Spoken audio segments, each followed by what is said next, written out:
The environmental cooperation between Norway and India is very important.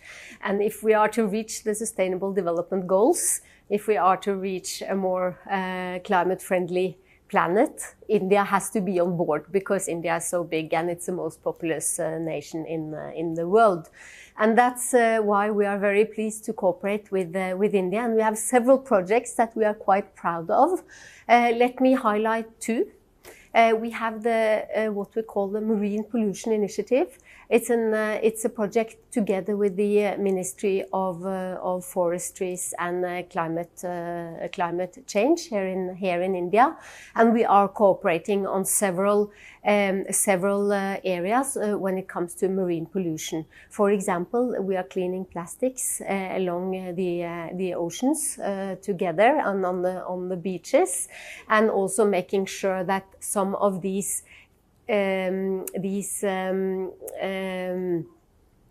plastics and other pollutants are being analyzed properly so that we can get the water cleaner.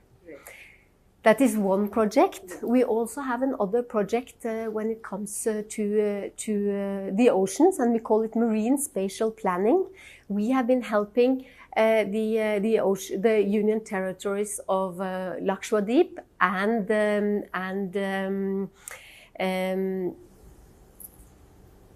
Pondicherry, and with how to manage and how to analyze the oceans outside their areas, and thereby also being able to react properly.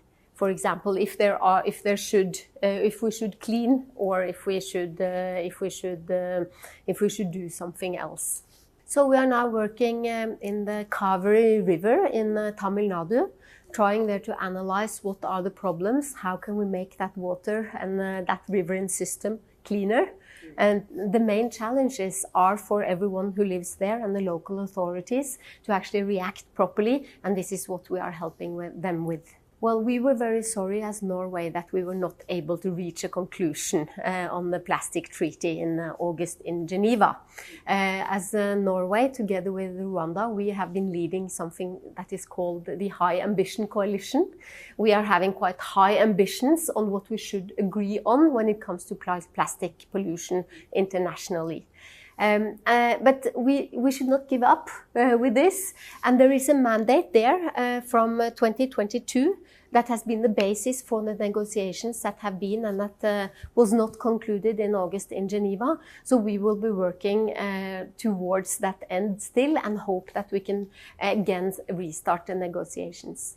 Well, this is a project that we are very proud of, because since long back we have had these research institutions in Norway who were able to do cooling and heating in environmentally friendly ways, and with chemicals or non-chemicals that didn't pollute in the same way as other chemicals.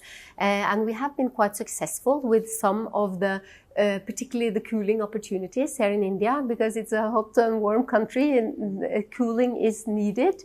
We're looking at how to do that in the most environmental friendly way. For example, the fisheries in Kerala, these methods are adopted, and the cooling is being done in a much more environmental friendly way that doesn't pollute our oceans. I really hope that the conference will deliver meaningful outcomes, and from the Norwegian side we are quite concerned that we need to get into the substance. We need to deliver results. We don't have time to wait. And also I think from the Brazilian side and from the COP presidency, they want that to happen. And we have to look at what needs to be done and how can we deliver those concrete results. Despite of everything that is important. For example, when it comes to climate finance, we know that there are quite high ambitions, and we know that also there are demands for developing or developed countries to contribute more.